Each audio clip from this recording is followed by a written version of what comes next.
क्रीं कालिकाय नमः। ओम दिव्य परमात्मने नमः। ओम महाशक्ति नमः। ओम नमः शिवाय। जय कामेशी चामुंडे, जय भूतापहारिणी, जय सर्वगति देवी कामेश्वरी नमस्तुते। जय मां कामाख्या, जय मां महाकाली। हमारे प्रिय दर्शकों, भक्तों और श्री मां चरणारविंद अनुरागी सज्जनों, हमारे सभी श्रोता वृद्ध,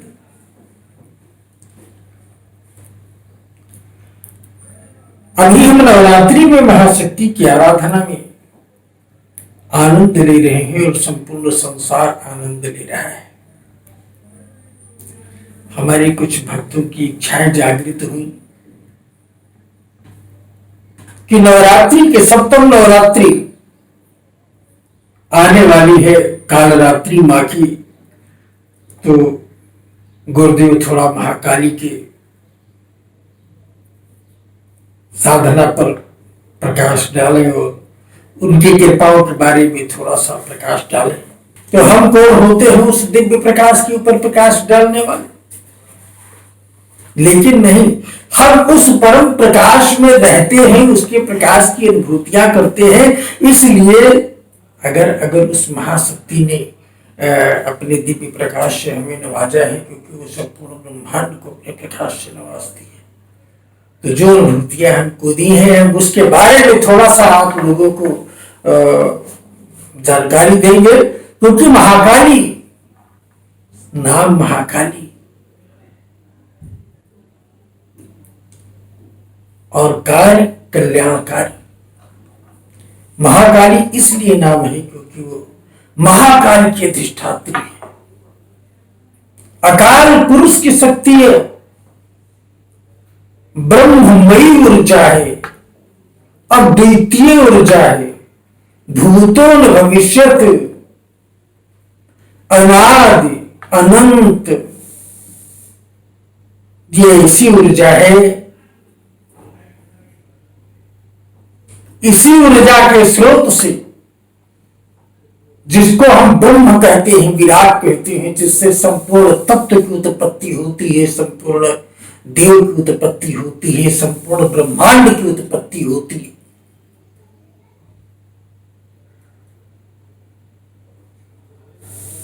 उस परम ऊर्जा का नाम काली है, उस परम ऊर्जा का नाम मां कामाख्या है, उस परम ऊर्जा का नाम अनंत है, अनादि है, अविचल है, विनाशी है।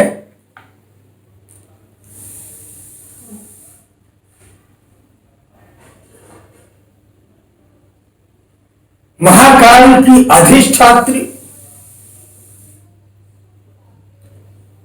इसका वर्णन भागवत में भी प्राप्त है, देवी भागवत में भी प्राप्त है, सप्तशती के अंदर भी प्राप्त है कि उस परम दिव्य ऊर्जा ने महाकाली का स्वरूप कब धारण किया, कैसे धारण किया, क्यों धारण किया, यह एक अलग का विषय है। हम उसमें नहीं जाना चाहते हैं, क्योंकि उसका वो स्वरूप हम ध्याते हैं। लेकिन हम बताएं आपको, वो ऐसा स्वरूप, अद्वितीय स्वरूप है कि अगर वो स्वरूप में किसी साधक के सामने, किसी भक्त के सामने प्रकट हो जाए,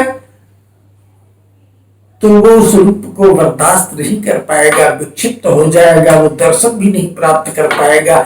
इसलिए जब मात्र उसका दर्शन भी होता है महाकाली का, अगर वो अपने साधकों को, अपने सिद्धों को, अपने भक्तों को जब दर्शन देती है, कभी उसकी ऊर्जा आती है सामने, तो यह स्थूल शरीर दर्शन नहीं करता है,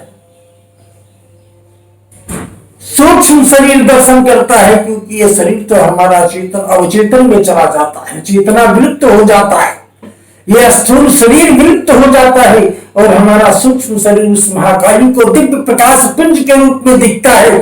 तो वहां जिस स्वरूप का मैं आज ध्यान सुंदर करता हूँ, मंदिर में दर्शन करता हूँ, वहां वो रूप नहीं रहता है। वहां तो अद्वितीय मोह, वहां तो ऐसा अद्वितीय स्वरूप रहता है, वहां तो एक ऐसी परम दिव्य ऊर्जा में शांति रहती है कि तुम अपने आप में खो जाते हो, तुम वो तुम हो जाते हो, और उस महाकाली की परम कृपा का आनंद करते हुए तब वो एक नाम नहीं रह जाता है, तब वो ब्रह्ममयी हो जाती है, तब वो ऊर्जामयी हो जाती है, तब वही सब कुछ नजर आती है, तब वही ब्रह्म है, वही ब्रह्ममयी है, वही महाकाल है, वही महाकाली है, वही राम है, वही कृष्ण है, वही विष्णु है, वही इंद्र है, वही दुर्गा है, वही तारा है, वही ब्रह्मा है, वही देव है, वही इंद्र है, वही वसु है, वही नक्षत्र है, वही ग्रह है, वही ऋषि है, सब कुछ तब वही वो नजर आता है, और तब संपूर्ण ब्रह्मांड नजर आने लगता है, और उस ब्रह्मांड के अंदर हम नजर आने लगते हैं, साधक नजर आने लगता है, और पुनः वो संपूर्ण ब्रह्मांड की स्थितियों से अवगत होना प्रारंभ हो जाता है। वो शक्ति महाकाली है, मैं उसका वर्णन कर रहा हूं, वो अद्वितीय ऊर्जा महाकाली है। और बाकी तो आप सभी पढ़ते हैं, देखते हैं, जानते हैं, और कथा में भी श्रवण करते हैं, स्वाध्याय में भी ये चीज ज्ञान में आती है। हम इस चीज को जानते भी हैं कि तीन ही शक्तियां यानी त्रदेव, जैसे जिन्हें हम त्रदेव मानते हैं, ब्रह्मा विष्णु महेश, वैसे ही प्रकृति स्वरूपात्र देवियों को भी हम मानते हैं, महाकाली, महालक्ष्मी, महासरस्वती। इन त्रदेवों को ये इनकी बीजाक्षरी भी तीन अक्षर के ही है, ऐं ह्रीं क्लीं, ये महामंत्र है। उस महाशक्ति के जैसे ब्रह्म के महामंत्र है, वैसे महाकाली के भी महामंत्र है। जिस प्रकार से हम तीन गुणों में जीते हैं, रजोगुण, तमोगुण, सतोगुण, जिस प्रकार से हम तीन काल में जीते हैं, जिस प्रकार से हम तीन लोक के अंतःकरण में जीते हैं, जिस प्रकार से हम प्रेम में जीते हैं, जिस प्रकार से हम उन शक्तियों के मध्य में जीते हैं, हम उस त्रिकोणीय पिंड के अंदर जीते हैं। ध्यान देना, इसमें बहुत ऊर्जा होती है, बहुत एनर्जी होती है, और जब इस साधना में आ पाते हैं तो आनंद की अनुभूतियां ही होती चली जाती है। वही त्रिशक्तियों में प्रथम महाशक्ति माँ काली है। और माँ काली प्रथम महाशक्ति क्यों है? महाकाली, महालक्ष्मी, इसके बाद महालक्ष्मी है, फिर महासरस्वती, क्योंकि ये महाकाल की अधिष्ठात्री है।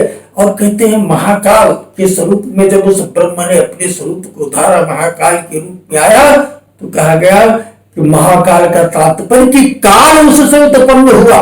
महाकाल से काल की उत्पत्ति हुई, और काल ने संपूर्ण ब्राह्मण को, संपूर्ण ब्रह्मांड को, संपूर्ण ब्रह्मांड के जीवों को उस ब्रह्म के खेल के अंतर्गत ऐसी प्रक्रिया में कि वो काल पूरे नासमान संसार को अपना ग्रास बनाने के लिए, और भगवान महाकाल उस जीव को मोक्ष देने के लिए उस महाकाली परम दिव्य ऊर्जा के शक्तियों का स्मरण करते हैं, और तब इस ब्रह्मांड में संपूर्ण जीवों का मोक्ष होता है। इस ब्रह्मांड में, क्योंकि ये तो एक साइकिल, रिसाइकलिंग है, चक्र चलता रहता है, मरना, जीना, पैदा होना, खाना पीना, ध्यान, साधना, चिंतन, चोरी चकारी, राजनीति, हम संसार के अंदर जीते हैं। तो ये सब कुछ हमारे अपने किरदार है जिनको मैं निपटा रहा हूं, और यहीं पर हमें उस ऊर्जा की आवश्यकता पड़ती है, क्योंकि मैं संसार से अलग दिखना चाहता हूं, मैं संसार से अलग करना चाहता हूं,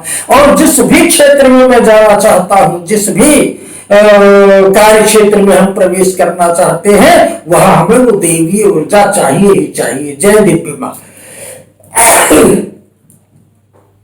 इसको काट देना, इस दिव्य ऊर्जा जागृत करना चाहते हो, इस संसार के अंदर जीवंत और सुखमय जीवन जीना चाहते हो, तो तुम्हें उस दैवी ऊर्जा से जुड़ना होगा। इसका नाम साधना है, इसी की नाम पूजा है, इसी का नाम आराधना है। मैं आज के जवानों को ये संदेश देना चाहता हूँ, ये बताना चाहता हूँ कि भगवती की साधना, भगवान की साधना, राम की साधना, रहीम की साधना, कृष्ण की साधना, आत्मा की साधना, परमात्मा की साधना, किसी भी देव की साधना का तात्पर्य है अपने आप को साधना, अपने अंतःकरण को साधना, अपनी दिव्य ज्योति को साधना, अपने अंतर जागृति को साधना। नाम के ऊपर, धर्म के ऊपर आज जो हमारे समाज के अंदर आपस में ईर्ष्या फैल रही है, द्वेष फैल रहा है, विद्वेष फैल रहा है, जो तमाम प्रकार से विभूतियां फैल रही है, संसार अशांत होता हुआ नजर आ रहा है, एक दूसरी खून के प्यासे बने हुए हैं, ये धर्म के नाम पर होना बिल्कुल गलत है। मैं इसको बिल्कुल गलत मानता हूं, नकारता हूं, और जब आसुरी शक्तियां संसार में बढ़ती है तो दैविक शक्तियां किसी ना किसी रूप में संसार के अंदर उत्पन्न होती हैं, चाहे वो राम के रूप में उत्पन्न हो, कृष्ण के रूप में उत्पन्न हो, शिव के रूप में उत्पन्न हो, चाहे कि फिर किसी सात्विक स्वरूप के अंदर हमारे अंदर से ही कोई राम उत्पन्न हो जाता है, मेरे अंदर से ही कोई कृष्ण उत्पन्न हो जाता है, मेरे अंदर से ही कोई शिव उत्पन्न हो जाता है और आसुरी शक्तियों का विनाश करता है। ये सदा से रही है, सदा रहेंगे और जब तक ये संसार है तब तक क्यों ही चलता रहेगा। आज हम कभी कभी देखते हैं जब इस संसार की गति को तो हमको भी ऐसा लगता है कि देख तेरे संसार की हालत क्या हो गई भगवान, कितना बदल गया इंसान। इस बदलते हुए परिवेश में, इस बदलते हुए संसार में, इस बदलते हुए परिस्थिति में, इस बदलते हुए परिधि में आपको अपने आप को बदलना है। इसलिए मैं नौजवानों को ये संदेश देना चाहता हूं कि साधना का स्वरूप तुम्हें संत बनाने के लिए, तुम्हें साधु बनाने के लिए, तुम्हें गृहस्थी से हटाने के लिए, तुम्हें परिवार से अलग करने के लिए, तुम्हें ब्रह्मचर्य से अलग करने के लिए नहीं किया जाता है। साधना का तात्पर्य ये होता है तुम जो कुछ भी करते हो वो सब एक साधना है। तुम्हें डॉक्टर बनना है, तुम्हें इंजीनियर बनना है, तुम्हें नेता बनना है, तुम्हें अभिनेता बनना है, तुम्हें व्यापारी बनना है, तुम्हें समाज का सम्मानित व्यक्ति बनना है, तुम्हें इस कीर्ति को प्राप्त करना है, तो तुम्हें अपने आप को संसार से अलग दिखना होगा। अलग दिखने के लिए संसार की अलग अद्वितीय ऊर्जा को ग्रहण करना होगा। उसके लिए तुम्हें गुरुता की आवश्यकता होगी, गुरु की आवश्यकता होगी, गुरु परंपरा की आवश्यकता होगी। जीवन जीने की कला को सीखने के लिए तुम्हें ध्यान की आवश्यकता होगी, ज्ञान की आवश्यकता होगी, साधना की आवश्यकता होगी, पूजा की आवश्यकता होगी, आराधना की आवश्यकता होगी, सनातन संस्कृति की आवश्यकता होगी। और जब तुम्हारी जागृति होगी, जब तुम संसार को समझना प्रारंभ करोगे, जब संसार तुमको समझना प्रारंभ करेगा, तब यह समझना कि तुम संसार के लिए कुछ कर सकते हो। कथनी और करने में बड़ा फर्क होता है। चैनलों पर जाकर के भाषण देना, लेक्चर देना, बाहर दुनिया में कुछ कहना और अंतःकरण से कुछ करना, अंदर में कुछ करना, इन दोनों में बहुत बहुत अंतर है। एक साथ कभी नहीं चल सकते हैं। इसलिए मुझे ईश्वरीय सत्ता की आराधना चाहिए, इसलिए मुझे शक्ति साधना की आराधना चाहिए, इसलिए मुझे ध्यान की आराधना चाहिए, इसलिए मुझे ज्ञान की आराधना चाहिए, क्योंकि मैं संसार को एक नया मार्ग दिखा सकूं, एक नया मार्ग प्रशस्त करवा सकूं। और ये हंसने का विषय नहीं है, ये हास्य में लेने का विषय नहीं है, ये परिहास में लेने का विषय नहीं है, ये आध्यात्मिक विषय है, ये ऊर्जामय विषय है। इसकी जरूरत हर इंसान को है, हर बच्चे को है, हर जीव को है, हर जाति को है। ऐसा नहीं है कि हम किसी की बुराई करके, किसी के अंदर नफरत फैला करके, किसी के साथ गलत करके हम संसार में अपने आप को साधक बन सकते हैं, हम इसके साथ खिलवाड़ कर सकते हैं। प्रकृति कभी इसको बर्दाश्त नहीं करती है। किसी न किसी रूप में आपको इसका दंड प्राप्त होगा और इसका फल प्राप्त होगा। जैसा आप प्रकृति के साथ करेंगे वैसा फल प्रकृति आपको प्रदान करेगी। इसीलिए मैं अपने नौजवानों का आह्वान करना चाहता हूं कि तुम अध्यात्म से जुड़ो, तुम योग से जुड़ो, तुम संस्कृति से जुड़ो, तुम अपनी सभ्यता से जुड़ो। इससे तुम्हारे अंदर का अंतःकरण का विकास होगा, तुम्हारे वाणी का विकास होगा, बुद्धि का विकास होगा, दृष्टि का विकास होगा, ज्योति का विकास होगा, तब तुम्हारे पराक्रम का विकास होगा, तब तुम्हारे यश का विकास होगा, तब तुम्हारी कीर्ति का विकास होगा, तब तुम समाज के अंदर और संसार के अंदर कुछ पाने के अधिकारी बन पाओगे और फिर समाज तुम्हारे सामने नतमस्तक होगा और तुम अद्वितीय कहलाओगे। और ये सारी प्रक्रियाएं आपको शक्ति साधना में उपलब्ध होंगी, आपको तंत्रोक्त साधना में, दिव्य मंत्रों की साधना से प्राप्त होंगी। इसी कारण से यदि आप अपने रोगों से मुक्ति पाना चाहते हो, ये जो हम व्रत करते हैं, पूजन करते हैं, पाठ करते हैं, नियम संयम में रहते हैं, ये परमात्मा ने कितनी सुंदर शरीर हमको दी है, इसे बर्बाद करने के लिए थोड़ी रहते हैं। अरे ये मेंटेन रहे, वैज्ञानिक मत का कारण है, ये हमेशा मेंटेन रहना चाहिए, ये हमेशा निरोग्य रहना चाहिए, ये सुंदर रहना चाहिए, प्रभावशाली रहना चाहिए। ये कैसे रहेगा? ये चीजें तुम्हें मार्केट में खरीदने से थोड़ी मिलेंगी, ये साधना से मिलेंगे, ये शक्ति उपासना से मिलेंगे, ये गुरुता से मिलेंगे, ये ऊर्जा जिंदगी से प्राप्त होंगे। और इसीलिए आपको आकर के नवरात्रि की आराधना करनी है, साधना करनी है। हर शक्ति पीठों में से किसी न किसी एक शक्ति पीठ का दर्शन कर लो, एक बार उस भगवती का स्मरण हो जाए तो दर्शन मात्र से भी तुम्हारा कल्याण हो जाता है। आप महाशक्ति के आराधक है, 2 दिन व्रत करके उसकी साधना चिंतन कीजिए तो आपकी शक्ति डेवलप होगी। 2 दिन आराधना करने का मतलब बाबा नहीं बनना है तुम्हें, तुम्हारी अपनी क्षमता मिटेगी। इससे तुम अपने आप को समझ पाओगे कि कितने दिन अगर तुम्हें अकेले रहना पड़ जाए तो बिना भोजन पानी की तुम जीवित रह सकते हो कि नहीं रह सकते हो। इस कारण से अपने आप की साधना करनी होती है। व्रत करते हैं, पूजन करते हैं, ध्यान करते हैं, तपस्या करते हैं, दुनिया को दिखाने के लिए नहीं की जाती है, अपनी ऊर्जा को बढ़ाने के लिए की जाती है, अपने आप को द्वितीय रखने के लिए की जाती है। इसलिए सप्तम कालरात्रि आ रही है जो हमारी अधिष्ठात्री महाभगवती महाकाली हमारी आराध्य है और उसी की साधना, उसी की पूजन से संसार में महाकाली की प्राप्ति होती है और प्रथम महाशक्ति महाकाली की आराधना से और पूजन से संपूर्ण सिद्धियां तुम्हें प्राप्त होती है, संपूर्ण शक्तियां, संपूर्ण ऊर्जा तुम्हें प्राप्त होती है और महाकाली जल्दी प्रसन्न होती है क्योंकि कलमकारी विनायको, कलयुग में काली मां साक्षात है। कलयुग में अगर आप उसके एकाक्षरी मंत्र का साधना करें, त्रिअक्षरी मंत्र का साधना करें, पंचाक्षरी मंत्र का साधना करें, विद्यारागी महामंत्र का साधना करें, साबर महामंत्र का साधना करें, सप्तशती के माध्यम से साधना करें, ध्यान के माध्यम से उस परम ऊर्जामयी को चिंतन करते हुए उसकी साधना करें, ज्ञान के माध्यम से उसे पहचानने की साधना करें तो वो किसी न किसी रूप में तुम्हारे शरीर के अंदर ऊर्जामयी होकर विराजमान होकर के तुम्हारे अवयवों को, तत्वों को जागृत करते बढ़ाती चली जाएगी और तुम्हें अपने आप अद्वितीय बनाती चली जाएगी।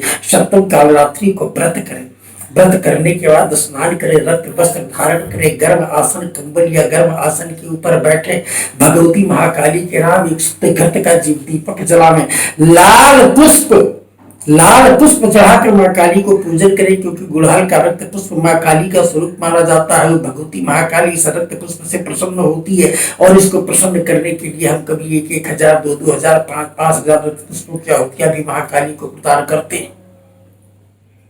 इससे भगवती प्रसन्न होती है, जागृत होती है। लाल वस्त्र पहनकर, रक्त पुष्प चढ़ाकर, रक्त वस्त्र उसको अर्पित करके, रक्त वस्त्र अर्पित यह हमारी मानसिक भावनाएं होती हैं, रक्त वस्त्र उसको अर्पित करें। अर्पित करने के बाद हम अगर सात्विक हैं तो सात्विकता के तरीके से हम मां भगवती की पूजन करें, यानी व्रत करते हुए, यम नियम संयम ब्रह्मचर्य का पालन करते हुए हम मां काली की आराधना करें। और हम अगर भगवती महाकाली की आराधना करते हैं तो कहते हैं ना कि तंत्र साधना में या वेदोक्त साधना में भोग की विधि होती है, महाकाली को बलि चाहिए, महाकाली को दारू चढ़ाना चाहिए। तो हमने बताया आपको कि 3 विधा होती है कि आपको सात्विक पूजन करना है, तामसिक पूजन करना है या राजसिक पूजन करना है। यदि आप सात्विक पूजन महाकाली के करते हो कोई जरूरत नहीं है, तुम भगवती को मांस चढ़ाओ, भगवती को निद्रा चढ़ाओ, उसका प्रारूप होता है अपनी बॉडी की ऊर्जा को, एनर्जी को जागृत करने के लिए और अपने तात्विक तत्वों को जागृत करने के लिए कि बलि के नाम से दूसरी ऊर्जा प्रवाहित होने लगती तुम्हारे शरीर में। तो उसके लिए भी हमारे तंत्र शास्त्रों में ऐसा विधान दिया हुआ है जिससे आपको मांस का भोग महाकाली को अर्पित करना है तो लहसुन और अदरक को एक साथ पीस के कुचकुचा के छोटा छोटा पिंड बना लीजिए उसको और उसे किसी पत्ते के ऊपर, दोने के ऊपर या पान के पत्ते के ऊपर रख करके सिंदूर चढ़ा दीजिए। वही आपका मांस युक्त बलि प्रदान हो जाएगा, वो मांस नहीं रहेगा। अगर आप सात्विक पूजन करते हैं, आपको भगवती महाकाली को दारू प्रदान करनी है, कहते हैं बिना तीर्थ के मां प्रसन्न नहीं होती है, तो ऐसा नहीं होता है। हम अगर सात्विक तरीके से पूजन करते हैं तो हम नारियल ले जाते हैं और नारियल के पानी को एक सुंदर पात्र में, चांदी के पात्र में रख करके और उसका शोधन करते हुए तंत्रोक्त पद्धति से उसे तीर्थ के रूप में अपने योनि मुद्रा से, अपने जो हमारी मुद्राएं विशिष्ट होती है महाकाली की साधना में, जिसको हम धेनु मुद्रा, योनि मुद्रा, मीन मुद्रा, कच्छप मुद्रा का तात्पर्य होता है मुद्राओं के माध्यम से जब हम साधना में बैठते हैं तो महाकाली, महालक्ष्मी, महासरस्वती, कोई भी देव, ब्रह्मा विष्णु महेश इत्यादि जिनकी मैं साधना करता हूँ वो द्रवित होते हैं, प्रसन्न होते हैं और हमारे ऊपर अपनी कृपा बरसाते हैं। तो मुद्रा के साथ में भगवती के सामने बैठ करके उसका आवाहन करें, आवाहन करें उस महाकाली का कि हे मां भगवती, हे मां महाकाली स्वरूप में, हे प्रकृति, हम आपका आवाहन करते हैं, आगच्छ भगवती देवी दैत्यर्विनिशोधनी पूजा गृहाण सुख नमस्ते श्री शंकर प्रिय। हम ऐसा कहकर रक्त पुष्प का आसन उसको प्रदान कर दें। वो जब हमारे सामने आए तो हम वही जो हमने नारियल का पानी निकाला है, या हमारे शास्त्रों में ऐसा भी कहा गया है कि ताम के पात्र में अगर आप दूध चढ़ा दीजिए, दूध डाल दीजिए तो मदिरा हो जाता है। तो इसी कारण और ताम के पात्र में संबर पानी डाल दीजिए तो गंगा जल हो जाता है। उसमें ऐसी ऊर्जा होती है ताम्र पात्र में। तो इस प्रकार से आप ताम्र पात्र के अंदर दूध का भोग लगा दीजिए, वही मदिरा का स्वरूप बन जाएगा। पंचमकारी पूजन का प्रारूप जो होता है हमारे तंत्र में, इसकी बहुत विधा होती है। हमने उसके ऊपर एक चालीसा लिखी है माँ कामाख्या के लिए, जिसका नाम मैंने काली चालीसा रखा है। तो उसमें हमने दिया है मदिरा मां संगीन भोग धर मैथुन मुद्रा योग कर पढ़ो संग ध्यान मिलावे वाको मां दर्शन दिखलावे विद्या रागी मंत्र तुम्हारा जाप करे निरंतर तारा महाकाल की प्रिय भामिनी कुंडलिनी शक्ति की तुम हो स्वामी मूलाधार जगाती हो मां बाणी सिद्ध प्रदाती हो मां शक्ति तुम्हारी चले वक्र में स्वाधिष्ठान मेरे पूरे चक्र में राग विशुद्ध आज्ञा वेदो शास्त्रासार अंत में छेदो जो रूप में दरस तुम्हारा अंतःकरण करो उजियारा तुम हो दया वही विख्याता भक्त जनों की भाग्य विधाता। ये उस महाकाली का परम दिव्य मंत्र है जिससे हमारे शरीर के चक्राजों का चिंतन भी होता है। हम बाह्य रूप से भी भगवती का आराधना करते हैं और हम आंतरिक रूप से भी उस महाशक्ति महाकाली की आराधना करते हैं और वो महाकाली हमारे ऊपर परम कृपा करती है। रक्त वस्त्र में इस प्रारूप में हम तंत्र की स्वरूप में भगवती की आराधना करते हैं, उसको अर्घ प्रदान करते हैं। अर्घ के बाद सुंदर मिष्ठान नैवेद्य से उनको भोग प्रदान करते हैं। उस भोग के बाद हम महाकाली को बलि प्रदान करते हैं। सप्तम में आपको यानी 3 दिन हम भगवती की आहुतियां भी करते हैं। आहुतियां भी मां भगवती की भिन्न भिन्न प्रकार से होती है। आपको रोग विनाश के लिए आहुति देनी है, उसमें दूसरी सुविधाएं दूसरी सामग्रियां रहेंगी। यदि आपको लक्ष्मी प्राप्त करनी है, उनकी विचित्र अलग सुविधाएं रहेंगी। शत्रु विनाश करना, शत्रु का हनन करना। शत्रु का मतलब ऐसा नहीं कि हमारे बाहर के शत्रु है, कोई व्यक्ति मेरा शत्रु हो। हमारे अंतःकरण के शत्रु, काम भी मेरे शत्रु, क्रोध भी मेरे शत्रु, ईर्ष्या भी मेरी शत्रु है, दरिद्रता भी मेरी शत्रु है, रोग भी मेरा शत्रु है। अगर इन्हीं सब का विनाश हो जाएगा तो समझ लेना उस महाकाली की परम दिव्य कृपा हमारे ऊपर प्राप्त हो जाएगी। इस प्रकार से महाकाली का पंचोपचार, घोड़सोपचार इत्यादि रूपों में, प्रचार पूजनों में या सर्वांग पूजनों में या आवरण पूजनों में उनका पूजन कीजिए, ध्यान कीजिए, चिंतन कीजिए, उनके महामंत्रों का जप कीजिए। जैसे मैंने साबर मंत्र आपको दिया, अभी आपको साबर मंत्र में कवच आता है, महाकाली गामा कामाख्या का विशिष्ट कवच आता है जो आपके शरीर की संपूर्ण सुरक्षा करता है। मंत्र का तात्पर्य क्या होता है? मंत्र होता क्या है आप जानते हैं? यंत्र मंत्र अदृश्य जगत के, यंत्र मंत्र अदृश्य जगत के सत्ता की पहचान है। यंत्र मंत्र अदृश्य जगत के सत्ता की पहचान है।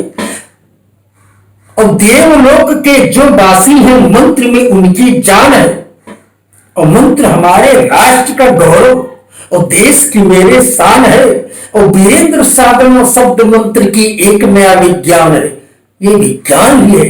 मंत्र महाविज्ञान होता है, तंत्र महाविज्ञान होता है, यंत्र महाविज्ञान होता है। इनको कोई चैलेंज नहीं कर सकता है, क्योंकि सब कुछ यहीं से उत्पन्न होता है।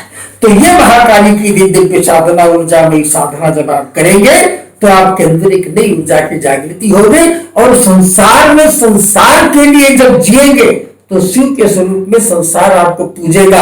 अगर आप विघटनकारी रूप में शक्तियों का इस्तेमाल करेंगे तो वही आपको आसुरी प्रवृत्ति कहा जाएगा और दुनिया के लिए आपको नुकसानदेह कहा जाएगा। प्रकृति आपको दंड देगी। इस प्रकार मैंने उस महाकाली परम शक्ति के बारे में आपके सामने बैठकर इस नवरात्रि महापर्व के अंतर्गत जो कुछ उस भगवती ने हमसे कहा, क्योंकि हम तो बोलते हैं तो बस बोलते चले जाते हैं, बाद में हमसे पूछो हमने क्या कहा है महाराज, तो मुझे पता ही नहीं हमने क्या बोला। जो उसने हमसे बुलवाया वो हमने बोल दिया और उससे संसार का कल्याण हो, यही मैं चाहता हूं। और अगली कड़ी में हम पुनः आपसे चर्चा में आएंगे और इसी प्रकार की चर्चाओं में साधनाओं के बारे में, समाज के बारे में, समाज की कुरीतियों के बारे में हम आपके साथ चर्चा में अवश्य जुड़ेंगे। और हम ये चाहेंगे कि संसार को कुछ न कुछ प्राप्त हो और इस भारतवर्ष हमारा संपूर्ण विश्व का गुरु बने, था, है और हमेशा रहेगा। क्योंकि जितनी भी दृश्य विद्या, दृश्य शक्तियों का स्वरूप है वो सब हमारे इसी भारत के अंदर हिमालय की कंदराओं में विद्यमान और विराजमान है। जय मां कामाख्या, जय मां महाकाली, जय श्री गुरुदेव।